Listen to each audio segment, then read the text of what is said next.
আউযুবিল্লাহি মিনাশ শাইতানির রাজীম বিসমিল্লাহির রহমানির রহিম অ্যাডভান্স কস্ট অ্যাকাউন্টিং 6 নম্বর অধ্যায় 2 নম্বর ফরম্যাট প্রবলেম 3 লেবারের কি সমস্যা বলেন প্রবলেম 3 হচ্ছে আপনার রিকোয়ার্ড বি নাম্বারের 1 প্রিমিয়াম প্ল্যানের হচ্ছে যে স্ট্যান্ডার্ড টাইম এই স্ট্যান্ডার্ড টাইম এখানে 60 কেন এখানে কি 50 হবে না 60 লেখা ছিল স্ট্যান্ডার্ড টাইম 50 আওয়ার্স টেকেন ছিল 45 আওয়ার্স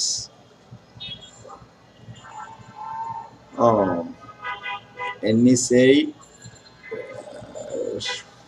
60 হয়ে গেছে লেখা বলে গেছে হ্যাঁ এটা 50 যদি 50 হয় এবার ক্যালকুলেশন করে কত পাওয়া গেল 18 এখানে আসে তাহলে 18 টাকা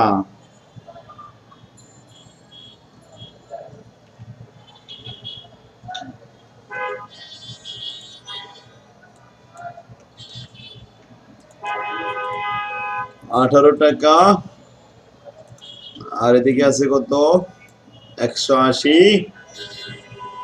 98 টাকা 162 টাকা স্যার পূরণ করতে মনে ঠিক আছে স্যার তাহলে এটা মিস্টেক হবে কেন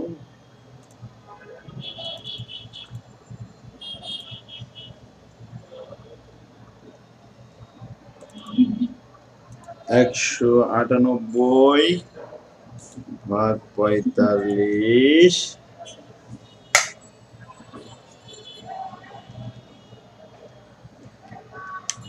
4.4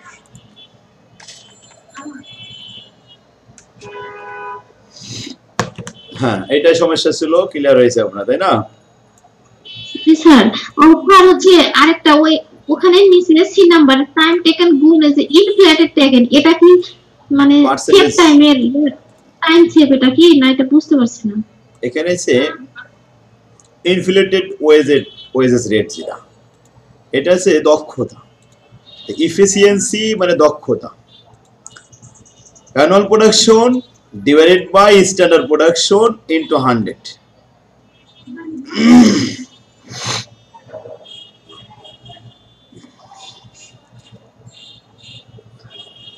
এখানে অ্যানুয়াল প্রোডাকশন কত হয়েছে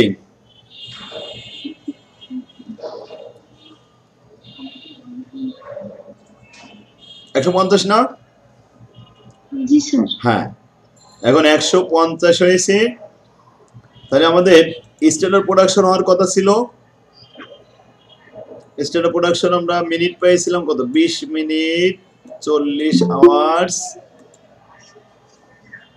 কত ঘন্টা হ্যান্ড নোটে কিন্তু স্যার এই যে উপরে তিনটা ওয়ার্কিংস দেয়া আছে পরের দুইটা তো ওয়ার্কিংস দেয়া নেই স্যার মানে ওই এফিসিয়েন্সি এটা দিতে হয় যখন আমাদের ইনফ্লুয়েটেড বলে তখন এই নিচের এইটা বললে হ্যাঁ ইফেক্টিভ আওয়ার এই যে নিচের এইটা নিচের রিকোয়ারমেন্টটা না বললে এটা দেয়া লাগে না ওটা আপনি যেটা দেখছেন সম্ভবত ওটা মনে হয় 2 নম্বর অঙ্ক নাকি ও না 3 নম্বর অঙ্ক ঠিক আছে দেয়া নেই স্যার হ্যাঁ 3 নম্বরে এটা দেয়া হয়েছিল না আমি সেদিন গতদিন এটা দিছিলাম এই যে লাল কালি দিছিলাম হ্যাঁ এটা ছিল না স্যার এটা তুলে নেব স্যার হ্যাঁ স্যার একটু লিখে নিন ও আপনার এখানে আছে দেখেন এই যে 4 নম্বরে আছে না আপনি সেম অঙ্ক 4 নম্বরে আছে জি স্যার এইভাবে আপনি করে নিন এই যে জি স্যার আচ্ছা এইটা ওখান থেকে ওইটা কিভাবে জানো উঠে গেছে আমি পরে খুঁজে দেখেছি পাচ্ছি না তারপরে আবার লিখে দিয়েছি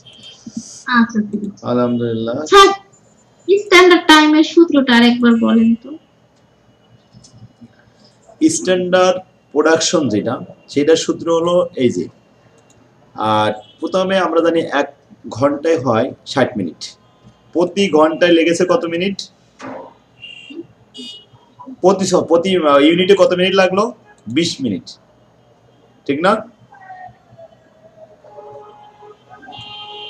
বুঝতে পারেননি এই যে অঙ্কটা এখানে বলছে প্রতি ইউনিট উৎপাদন করতে কত সময় লেগেছে 20 মিনিট তাহলে আমাদের স্ট্যান্ডার্ড টাইম কত স্ট্যান্ডার্ড প্রোডাকশন কত হলো 120 ইউনিট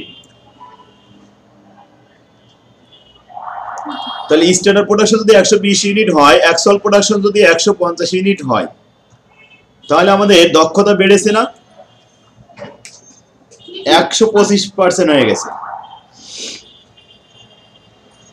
রেট ছিল 4 টাকা, তাহলে 125% করলে কত হবে ময়না? এখানে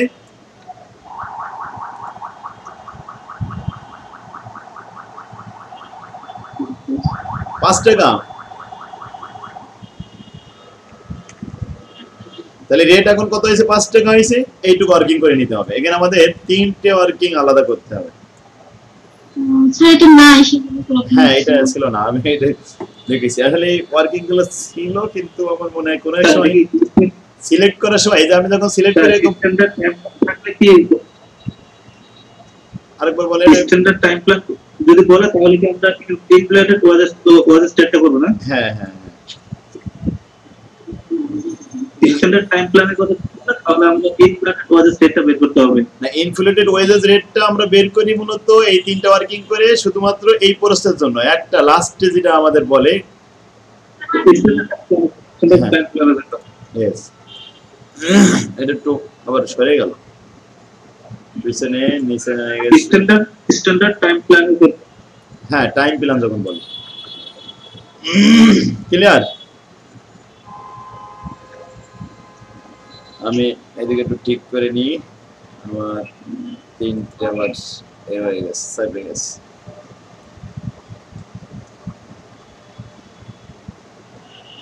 আল্লাহু আকবার। সবাই মোটামুটি অঙ্ক করে আসছে মনে হয়।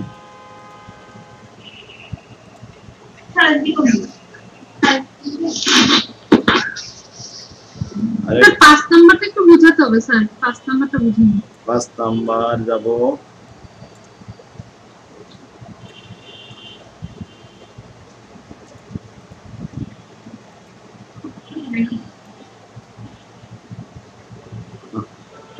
একটা আইটেমের জন্য আমার এখানে কত কষ্ট করতে হচ্ছে। ওটা আসছে, এখনো জয়েন্ট হচ্ছে।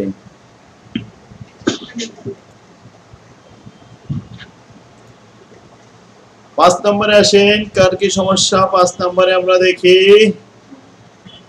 a worker basic wages is 20 টাকা per day of 8 hours and his time sheet for a week is summarized. এখানে এক সপ্তাহের টাইম ওয়ার্কারের একটা শিডিউল দেওয়া হলো, জব নাম্বার 100 এবং 101। টাইম অ্যালাউ আওয়ার্স, প্রথমটায় 25 ঘন্টা, দ্বিতীয়টা 30 ঘন্টা। টাইম টেকিং আওয়ার্স, কত সময় লেগেছে? 20 ঘন্টা 20 ঘন্টা। Idol time waiting, idol time মানে অলস সময় কেটেছে 8 ঘন্টা। তাহলে 20 আর 20 40 ঘন্টা কাজ করেছে, 8 ঘন্টা অলস টাইম কেটে 48 ঘন্টা হয়ে গেছে।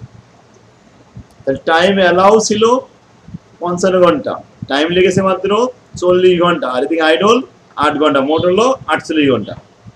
এখন তার মজুরি দেখাতে হবে। ক্যালকুলেট দ্য গ্রস ওয়েজেস, মোট মজুরি।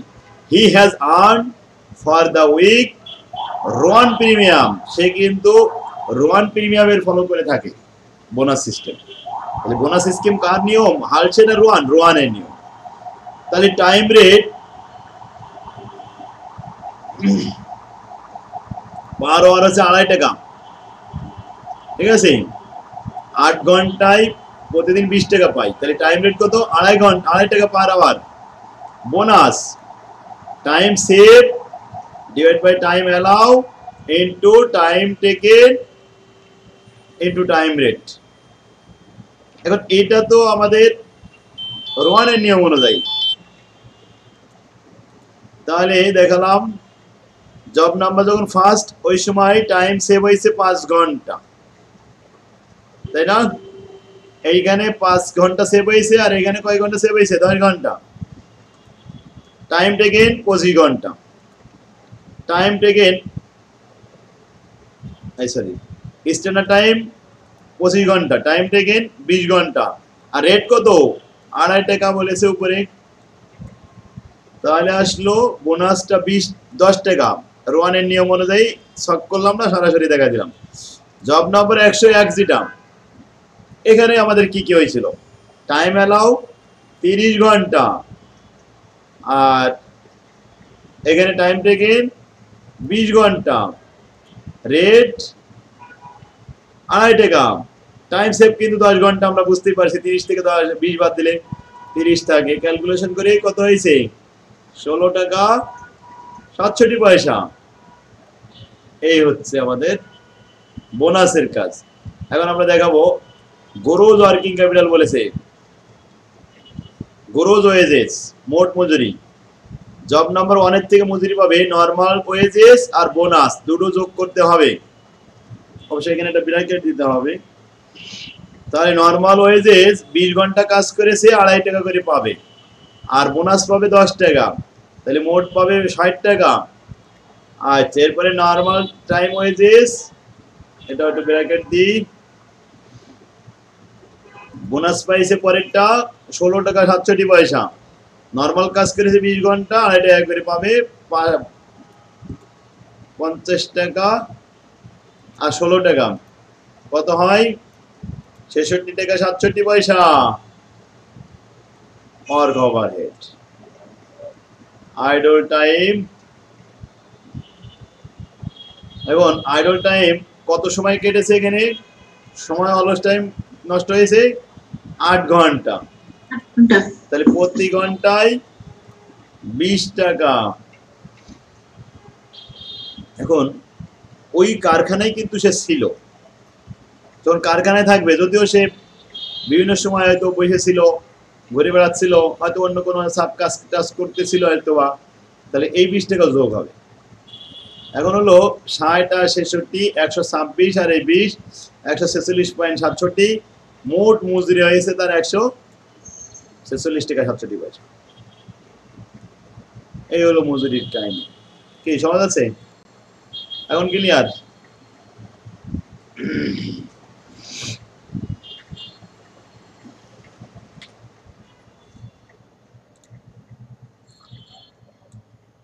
তাহলে 5 নম্বর নিয়ে একটু ঝামেলা ছিল, এরকম ছক করা ছিল বলে বুঝতেছিলেন না, তাই না?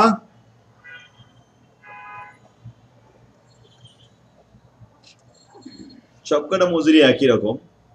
6 নম্বর বলছে a factory operates 8 hours a day, প্রতিদিন একটা ফ্যাক্টরি 8 ঘন্টা চলে।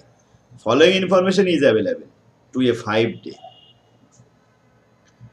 5 দিন, প্রতি সপ্তাহে 5 দিন চলে। Standard production per hour 10 unit. Normal wages per hour 4 টাকা। Differential rate to be applied. এখন ডিফারেন্সিয়াল রেট 2 জনের ছিল।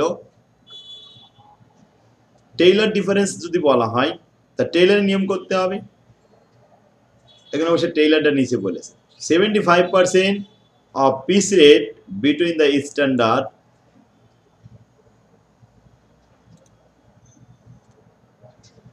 আর 125% of piece rate at or above standard. যদি বিলো স্ট্যান্ডার্ড মানে স্ট্যান্ডার্ডের কমে থাকলে তার বেতন 75%-এর বেশি পাবে না। নর্মাল ওয়েজেস পার আওয়ার কত টাকা? 4 টাকা। এখন যদি 75% করে পায়, তাহলে তো 4 টাকা পাচ্ছে না, তাহলে তো তার রেট কমে যাবে। বিলো স্ট্যান্ডার্ড মানে স্ট্যান্ডার্ডের কম। আচ্ছা, আর স্ট্যান্ডার্ড যদি হয়ে যায়, অত স্ট্যান্ডার্ডের বেশি যদি হয়ে যায়, তাহলে সে কত পার্সেন্ট পাবে? 125% পাবে। এখন 100% সমান 4 টাকা, 125% সমান, তাহলে 5 টাকা বেড়ে যাবে, 1 টাকা বেড়ে 5 টাকা হয়ে যাবে। পিস রেট আচ্ছা, or above standard production of during the week or just follow, নিচে দেওয়া হলো। 4 জন ওয়ার্কার, একজন বলছে ইউনুস 340 ইউনিট উৎপাদন করেছে, মাহবুব 280 ইউনিট উৎপাদন করেছে, বাপ্পি 420 ইউনিট, সোহাগ 410 ইউনিট উৎপাদন করেছে। Calculate the earning of the workers during the week under the piece rate with granted time rate system and the Taylor differential piece rate system. এখন সিস্টেমটা তো বলে দিল, টেইলরের নিয়ম অনুযায়ী করো। Standard production per week 400 unit. কি হবে 400 ইউনিট? প্রতি ঘন্টায় উৎপাদন করতে হয় স্ট্যান্ডার্ড কত? 10 ইউনিট। একদিনে কাজ করতে হয় 8 ঘন্টা, তাহলে 10 গুণন 8 ঘন্টা, 8 10 কে 80 ঘন্টা। প্রতি ঘন্টায় উৎপাদন হয় কত unit? Standard production per hour বলেছে 10 ইউনিট, তাই না? তাহলে প্রতিদিন কত উৎপাদন হয়? 80। এবার এক সপ্তাহে কাজ চলে মাত্র 5 দিন, তাহলে এক সপ্তাহে স্ট্যান্ডার্ড প্রোডাকশন কত?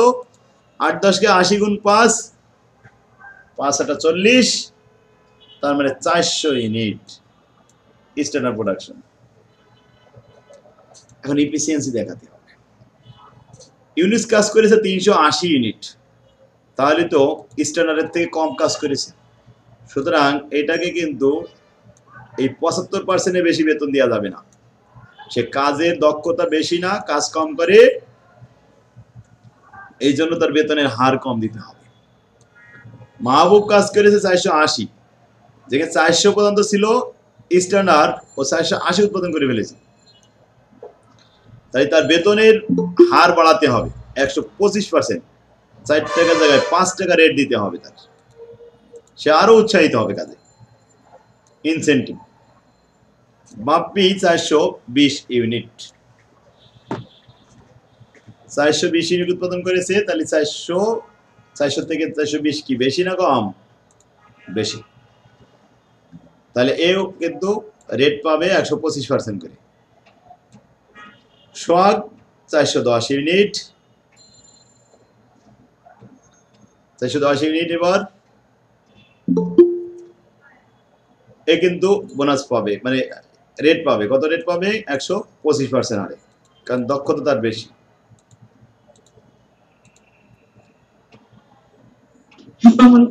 ওয়ালাইকুম আসসালাম রাহমাতুল্লাহ। এখন আমরা একটু দক্ষতাগুলো দেখাবো সবার। এফিসিয়েন্সির সূত্র হলো actual production divide by standard production into 100। ইউনিসের অ্যাকচুয়াল প্রোডাকশন 380, স্ট্যান্ডার্ড প্রোডাকশন 400, ভাগ করে 100 দিয়ে গুণ করলাম, 95% হয়ে গেল। তার মানে সে 100%-এর কম কাজ করেছে, সুতরাং সে কিন্তু রেট পাবে অনলি 75% হারে। মাহবুবের 120%, বাপ্পি 105%, সোহাগ 102%, 2.5। তাহলে রেট কে কত পাবে? এই তিনজনের মধ্যে সবাই 125% করে পাবে, আর ইউনুস শুধুমাত্র 75% রেট পাবে। প্রতি আওয়ার 60 টাকা ওয়েজেস পার আওয়ার। এখন আমরা এটা ক্যালকুলেশন করলাম, rate per unit per rate কত হবে? 60 টাকা যদি 10 ইউনিট উৎপাদন হয়, তাহলে 1 ইউনিটের ব্যয় কত? প্রতি ইউনিটে 40 পয়সা।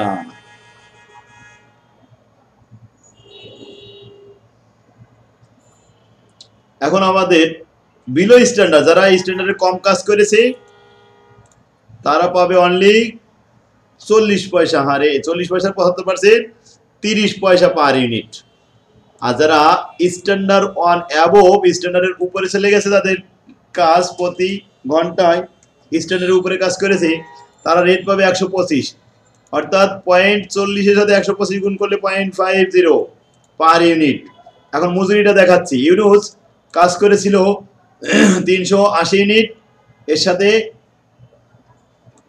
অ্যাকচুয়াল রেট কিন্তু 40 পয়সা, এটা লিখবো না। ওয়েজেস কত? এখানে একটু কথা আছে, রিকোয়ারমেন্ট এ আর বি মানে আলাদা বলা আছে। Calculate the earning of the workers during the week under the piece rate system. Piece rate system বলেছে প্রথমটা। আচ্ছা, with the guaranteed time rate system and এবং the Taylor different piece rate, এটা দেখাতে হবে। তাহলে আগে আমাদের নর্মাল পিস রেট অনুযায়ী দেখাই। প্রতি পিসের রেট কত পাইছে আমরা? 40 পয়সা।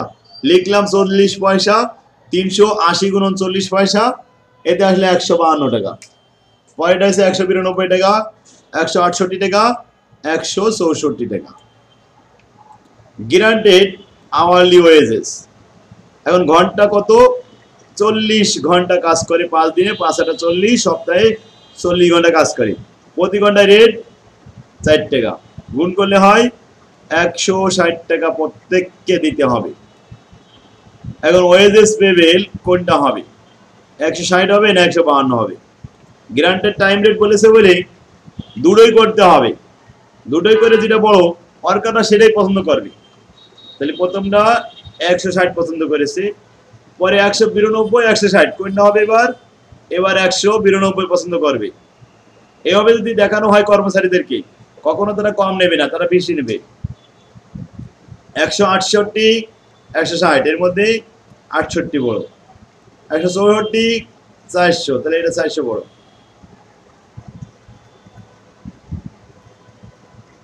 না 400 না, তো 160 164, তাহলে কত হবে? 164 টাকা বড়। ব্যাস, এই হলো আমাদের piece rate with guaranteed time rate. এবার আসি টেইলর ডিফারেন্ট। ইউনুস কোনো বোনাস পাবে না, ও পাবে, রেটটা তো কমে গেল। ইউনুসের রেট কত? এই যে 30 পয়সা, এরপরে 50 50 50।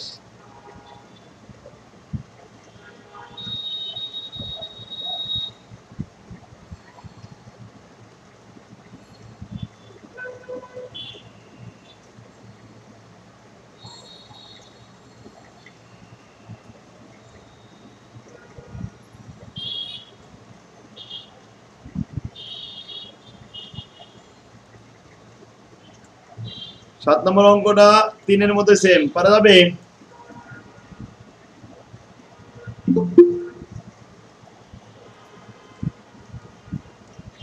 8 নম্বর অঙ্ক সেম।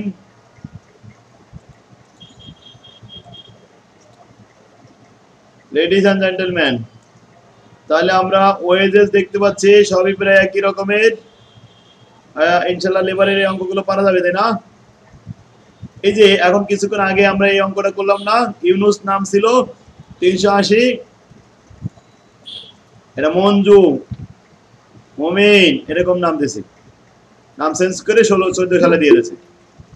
অঙ্ক কিন্তু একই অঙ্ক।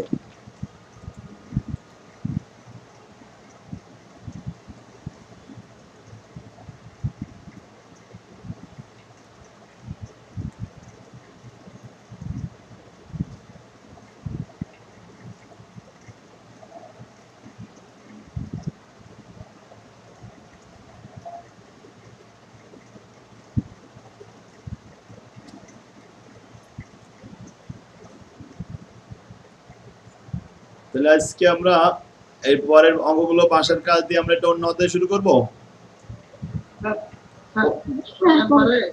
15 নম্বর অঙ্ক, এটা 17 সালে আসছে। এগুলো সব একই অঙ্ক, অনার্সের মধ্যে আসছে। হ্যাঁ, অঙ্কগুলো একটু দেখেন, আমি সাজেশনে যে কটা দিছি না, যেগুলো সাজেশনে দিছি ওইগুলো করবেন, আর বাইরে কিছু করা যাবে না।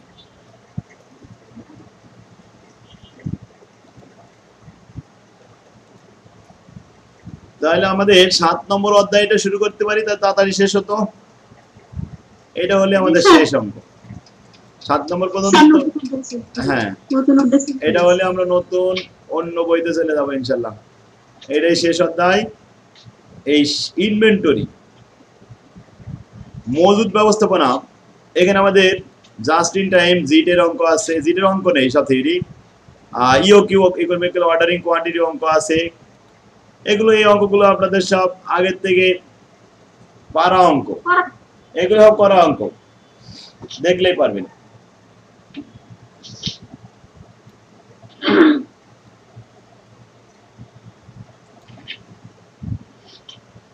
এই অধ্যায়ে আমাদের অঙ্ক আছে 4 ধরনের।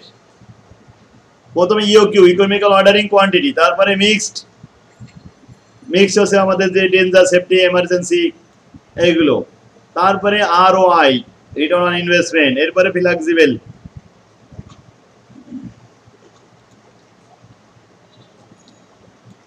এখন আসেন ইওকিউ, ছোট ছোট প্রশ্ন হবে। ইকোনমিক্যাল অর্ডারিং কোয়ান্টিটি দুইটা মেথডে করা হয়, একটা হলো ইকুয়েশন মেথড, একটা হলো টেবুলার মেথড, সমীকরণ পদ্ধতি এবং ছক পদ্ধতি। আচ্ছা, ইকোনমিক্যাল অর্ডারিং কোয়ান্টিটিটা আমরা শেখানোর জন্য প্রথমে এই অঙ্কটা না করে আমি প্রথম 1 নম্বর 2 নম্বর একটা অঙ্ক করাবো যাতে দুইটা মেথড একসাথে পাওয়া যায়। এরকম একটা অঙ্ক আছে 6 নম্বর। 6 নম্বর অঙ্কটা একসাথে দুইটা ইকোনমিক্যাল অর্ডারিং এর মেথড আছে, equation method and tabular method. সবাই একটু 6 নম্বরটা বের করেন, তারপরে 1 থেকে 5 পর্যন্ত দেখুন। The daily use of material P is 10 unit, প্রতিদিন ইউজ হয় 10 ইউনিট মাত্র। ওয়ার্কিং ডে 300 ইন এ ইয়ার, এক বছরে ওয়ার্কিং ডেজ হয় 300 দিন।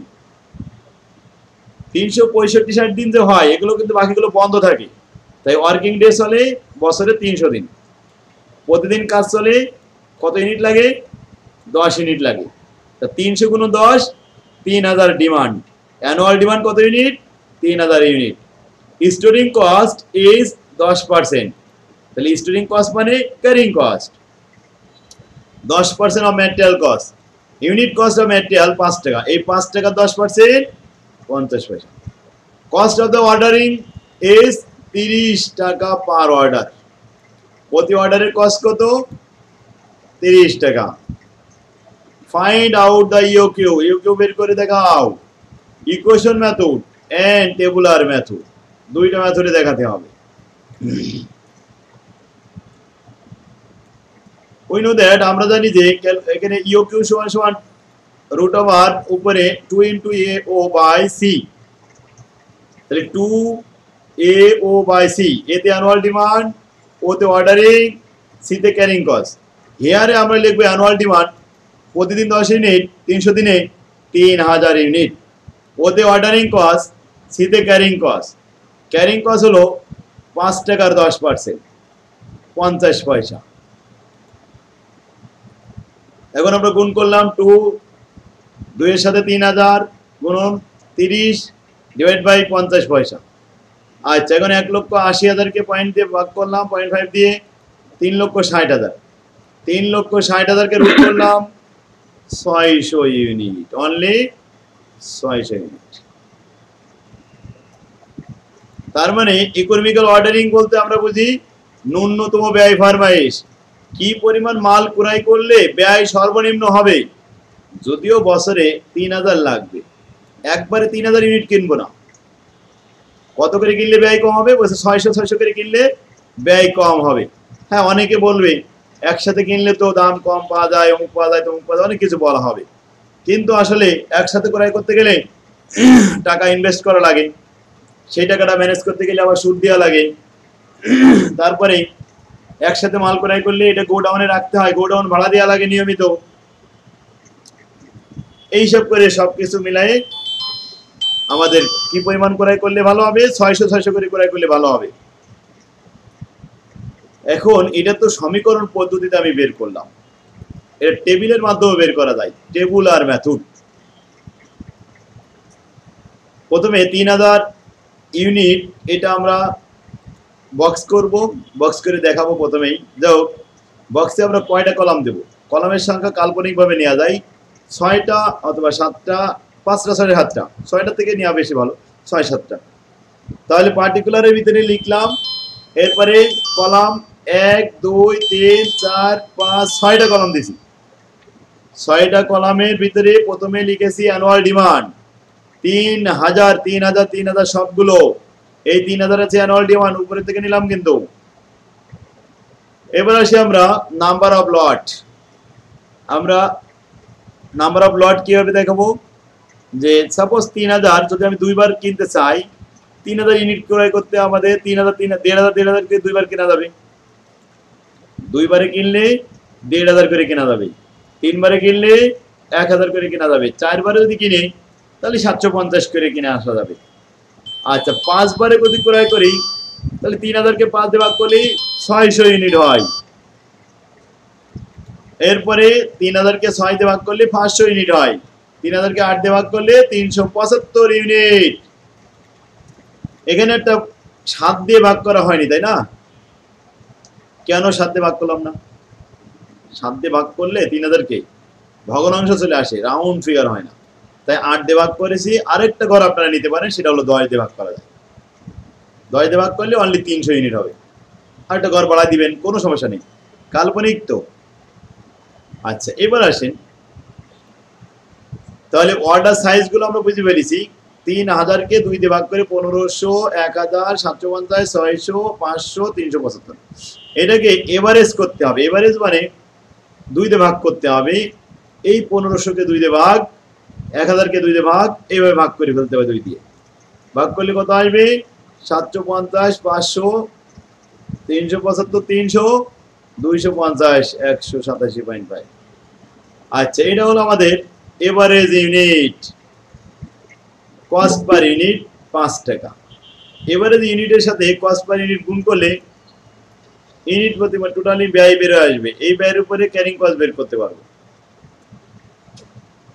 তাহলে এভারেজ ইউনিট গুণন 5 টাকা, গুণ করে হয়েছে 3750, 2500, 1875, 1500, 1250, 1375।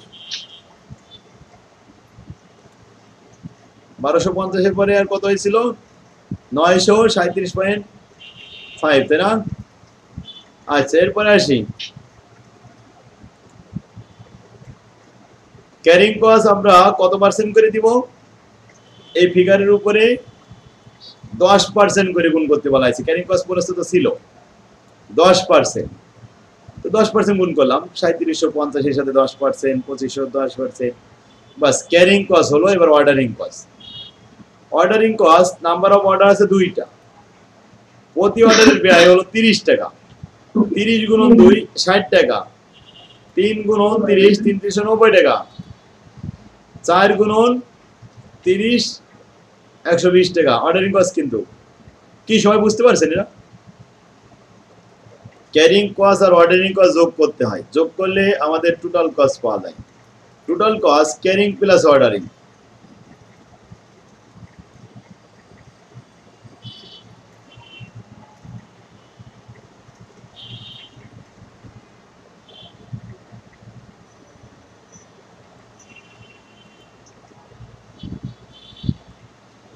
তাহলে আমরা 6 নম্বর অঙ্ক দুটোই বুঝতে পারলাম তো, টেবুলার মেথড আর ইকুয়েশন মেথড। স্যার এই যে 30 দিয়ে কত দিয়ে গুণ করছে স্যার এটা একটু আরেকবার বলেন। হ্যাঁ, 30 কে আমরা অর্ডার সাইজে গুণ করব। দেখেন তো নাম্বার অফ অর্ডার কত? Number of order 2। তা একটা অর্ডারে যদি 30 টাকা হয়, 2 দিয়ে গুণ করলে 60 টাকা, 3 দিয়ে গুণ করলে 90 টাকা, 4 দিয়ে গুণ করলে 120 টাকা, 5 দিয়ে গুণ করলে 150 টাকা। জি স্যার, বুঝতে পারছি। এবার অর্ডারিং আর ক্যারিং দুটো যোগ করলে টোটাল কস্ট পাওয়া গেল। টোটাল কস্ট সবথেকে কম হয়েছে কোথায়? কত হয়েছে কম? সব মিলে কম হয়েছে টোটাল কস্ট 300 টাকা। আচ্ছা, 300 টাকা লট সাইজ কত ছিল বলেন? 300 টাকা যেখানে সবথেকে কম, এর লট সাইজ কত? 600 টাকা। তাহলে 600 ইউনিট। 600 ইউনিট ক্রয় করলে ব্যয় কম হবে। এটা আমরা বলবো since the total cost of lot size 600 unit is lower than any other lot, so EOQ is 600 unit answer. পারবেন না? স্যার ইকুয়েশনটা আরেকবার বুঝাই দিন। ইকুয়েশনটা এটা আমাদের মুখস্থ রাখতে হবে। রুট ওভার ভিতরে 2AO/C, 2 সূত্রের A অ্যানুয়াল ডিমান্ড, ওতে অর্ডারিং কস্ট, সিতে ক্যারিং কস্ট। অ্যানুয়াল ডিমান্ড প্রতিদিন 10 ইউনিট, 300 দিনে 3000 unit. Ordering cost per order, that means প্রতি বছরে পার অর্ডার কত হয়? প্রতি অর্ডারে 30 টাকা। ক্যারিং কস্ট মেটাল কস্টের 10%। ক্লিয়ার? মান বসায় ক্যালকুলেশন করতে হবে। আর বুঝতে পারছেন? 7 নম্বর এটা টেবিল আছে নাম্বার অফ অর্ডার। হ্যাঁ, sir number of order size 2 3 4 5 6 এটা কি স্যার নিজের মন করে করতে? হ্যাঁ, এটা ইমাজিনারি, কাল্পনিক। এটা আমাদের নিজের মনের থেকে নিতে হবে এসব করে। তাহলে আপনি প্রশ্ন করতে পারেন এখানে 7 নেই কেন? 8 আছে, 6 আছে, তাই না? সবগুলো নিলেই হবে না, দেখতে হবে যে আমার এমন একটা অর্ডার সাইজ নিতে হবে, অর্ডার সংখ্যা। আমি যদি 7 বার অর্ডার নিই, 7 বার যদি অর্ডার দিই, তাহলে 3000কে 7 দিয়ে ভাগ করা যায় না, বিভাজ্য হয় না, ভগ্নাংশ থেকে যায়, দশমিক থেকে যায়। এই ক্ষেত্রে নেওয়া যাবে না। ক্লিয়ার? স্যার এই যে কস্ট পার ইউনিটটা পাস করে যে নিছি স্যার, এটা কি প্রশ্নের ভিতরে ছিল বলে এটা? হ্যাঁ 5 টাকা দেয়া ছিল, তাই কস্ট পার ইউনিটটা পাস করে সবাইকে দেখাতে। আর এভারেজ ইউনিটকে 5 দিয়ে গুণ করে এভারেজ ভ্যালু বের করতে হয়। কেন ভ্যালু বের করতে হয়? ভ্যালুটা বের করতে মূলত ক্যারিং কস্ট বের করার জন্য। Sir cost per unit fight করে দিয়ে এটা করতে গেলে স্যার এই কস্ট পার ইউনিট 5 টাকা আমাদের প্রশ্নে বলা থাকবে, এখানে দেয়া রয়েছে কস্ট পার ইউনিট 5 টাকা, ক্যারিং কস্ট হবে ওই 5 টাকা 10%, তাই ভ্যালুটা বের করে নিছি আমরা মূলত ক্যারিং কস্টের জন্য। এই তিনটে লাইনই করেছি ক্যারিং কস্টের জন্য। প্রথম এভারেজ করেছি কস্ট পার ইউনিট ফাইট করতে গেলে 5 টাকা, এখানে বারবার দেখাচ্ছি, এটা কি লাল করে দেবো নাকি উঠাই ফেলবো এখান থেকে? কস্ট পার ইউনিট কয় টাকা? 5 টাকা পাইছেন? জি স্যার পাইছি। এটা দেওয়া থাকবে সবসময়, ক্যারিং কস্ট ওই 5 টাকার উপরে হবে। আচ্ছা তাহলে এবার ক্যারিং কস্ট আর অর্ডারিং কস্ট দুটো যোগ করে টোটাল কস্ট একটা হয়েছে 435, 340, 307, 300 টাকা অনলি, 305, 333, সব থেকে ছোট হলো 300 টাকা। এর লট সাইজ ছিল আমাদের 600 ইউনিট, তার মানে 600 করে যদি আমরা আনতে পারি, ক্রয় করতে পারি, তাহলে ব্যয় সর্বনিম্ন হবে। সুতরাং এভাবে লিখতে হবে কমেন্টে, since the total cost of lot size 600 unit is lower than any other lot, so EOQ will be 600 unit answer। তাহলে একটা জিনিস খেয়াল করলাম, ইকুয়েশনও 600 ইউনিট আসছে, টেবিলের মধ্যেও 600 ইউনিট আসছে। তার মানে কি সব সময় এরকম মিলে যাবে? না, সব সময় মিলে যাবে না, কাছাকাছি থাকতে পারে, কারণ ইকুয়েশন অনেক সময় দশমিক আসে, ভগ্নাংশ আসে, ফ্র্যাকশন আসে, কিন্তু টেবিলের মধ্যে ফ্র্যাকশন আসে না।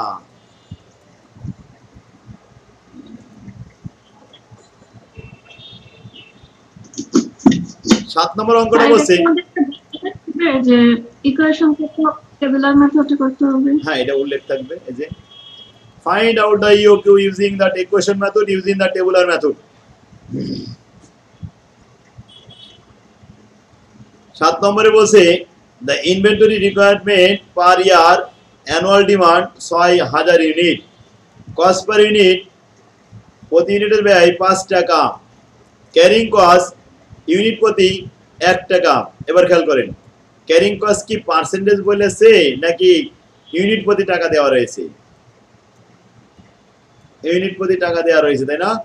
এবার আমাদের ক্যারিং কস্টটা বের করতে সহজ হবে, এবারে ইনভেন্টরির সাথে 1 গুণ করে হয়ে যাবে বাস। তাহলে এরকম পার্সেন্টেজ করার জন্য এরকম ভ্যালু বের করা লাগবে না, কষ্ট করে আবার পার্সেন্টেজ করা লাগবে না, পাস দেওয়া লাগবে না। কস্ট অফ প্যালেস প্লাসিং, আগে বলছে প্লাসিং ইচ অর্ডার বলতে যে প্যালেস স্থান পরিবর্তন করার জন্য প্রতি অর্ডারের কস্ট 60 টাকা।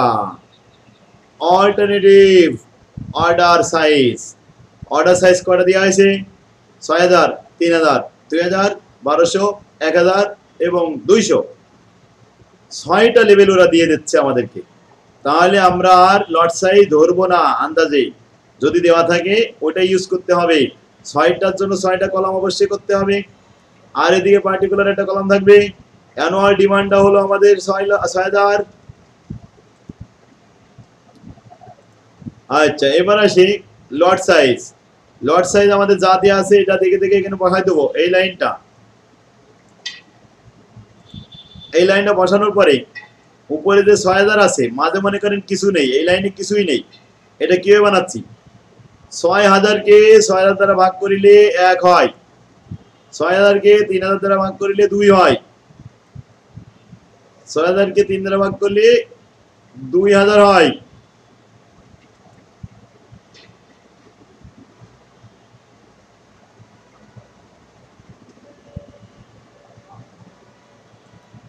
স্যার এখানে কস্ট পার ইউনিট দেয়নি কেন স্যার? কস্ট পার ইউনিট লাগবে না, আমি একটু বলছি। এখানে এই পর্যন্ত কি সবাই ক্লিয়ার? 6000কে 200 দিয়ে ভাগ করলে কয়টা অর্ডার হয়? 30টা অর্ডার। কারোর কোনো সমস্যা নেই তো? এখন এভারেজ ইনভেন্টরি 2 দ্বারা ভাগ করতে হবে। 6000 কে 2 দিয়ে ভাগ করলে 3000, 3000 কে 2 দ্বারা ভাগ করলে 1500, 2000 কে 2 দ্বারা ভাগ করলে 1000, 1200 কে 2 দ্বারা ভাগ করলাম, 1000 কে 2 দিয়ে ভাগ করলাম, 200 কে 2 দ্বারা ভাগ করলাম।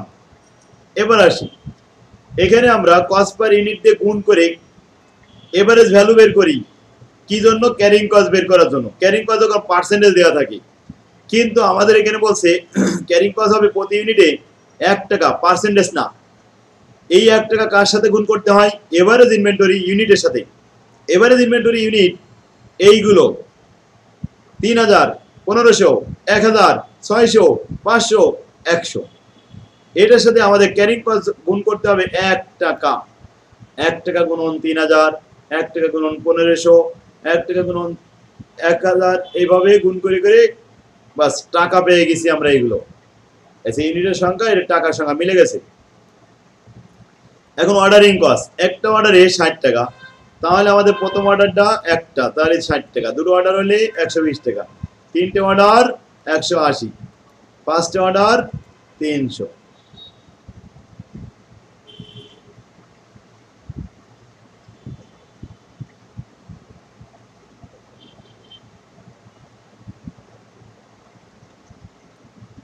সবাই তাহলে অর্ডারিং কস্ট পর্যন্ত বুঝতে পারছে, ক্যারিং কস্টও বুঝতে পারছে। এই দুটো যোগ করলে কি হয়? ক্যারিং আর অর্ডারিং যোগ করলে টোটাল কস্ট হয়ে যায় না? টোটাল কস্ট কম না বেশি এবার দেখতে হবে। বলেন তো সব থেকে কম কোনটা? 900 না 800?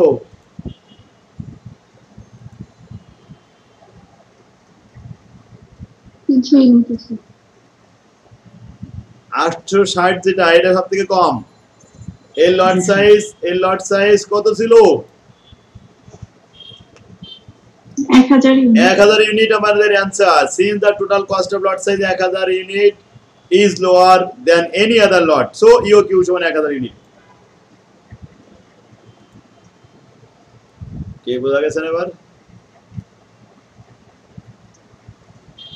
তাহলে আমরা ইকুয়েশন মেথড, টেবুলার মেথড সম্পর্কে ধারণা পেয়েছি। পারবে সবাই এখন?